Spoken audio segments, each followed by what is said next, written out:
அதே மாதிரி இந்த எம்ஜிஆர் நகர் ரோடு பார்த்துருப்பீங்க, தொடர்ந்து பள்ளம் விழுந்துட்டே இருக்கும் அந்த ரோடு.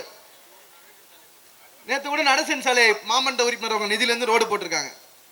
அந்த எம்ஜிஆர் நகர் ரோடு பார்த்தீங்கன்னா பள்ளம் விழுந்துட்டே இருக்கும்.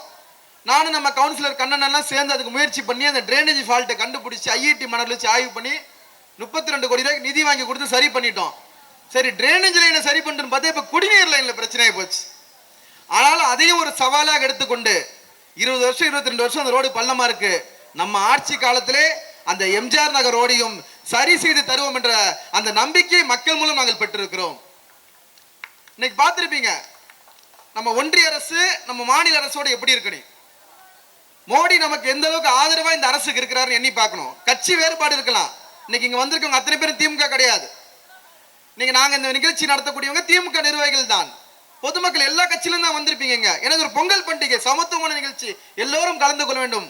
அப்போ ஒரு மோடி எப்படி பிரதமர், இந்திய நாட்டினுடைய பிரதமர், எல்லா மாநிலத்துக்குமான பிரதமர். அவர் ஒரு பிள்ளைக்கு வெண்ணையும் ஒரு பிள்ளைக்கு நெய்யும் தரக்கூடாது மோடி அவர்கள்.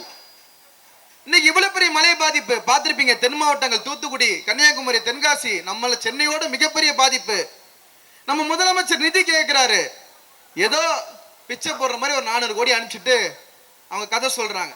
அதே எங்க இளைய தலைவர் கேட்டார், உங்க அப்பா வீட்டு பணமான்னு கேட்டார். ஆமா கேட்போம், நாங்க வரி கட்டுறோம், எங்க மக்கள் வரி கட்டுறாங்க, எங்களுக்கு கொடுக்காம யாருக்கு கொடுக்க போறீங்க நீங்க? மக்களுக்கு நாங்க நிவாரணம் செய்யணும், சாலை பணி செய்யணும்.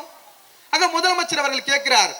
ஆனால் இப்படிப்பட்ட நிதி நெருக்கடியிலும் எழுதி வைத்துக் கொள்ளுங்கள், எந்த ஆட்சியாளர்களும் செய்ய முடியாது. இப்படிப்பட்ட நிதி நெருக்கடியிலும் 2.25 கோடி ரேஷன் அட்டைக்கும் இன்று பொங்கல் பண்டிகைக்கு 1000 ரூபாய் தந்த இந்தியாவில் ஒரு முதலமைச்சர் நமது முதலமைச்சர். இதான் உண்மை. அவ்வளவு ஒரு கடுமையான நிதி நெருக்கடி கவர்மெண்ட் நடத்துது, அவ்வளவு கஷ்டப்பட்டு நடத்துறாரு. சென்ட்ரல் கவர்மெண்ட் நம்மளுக்கு சப்போர்ட் பண்ண மாட்டேங்கிறாங்க.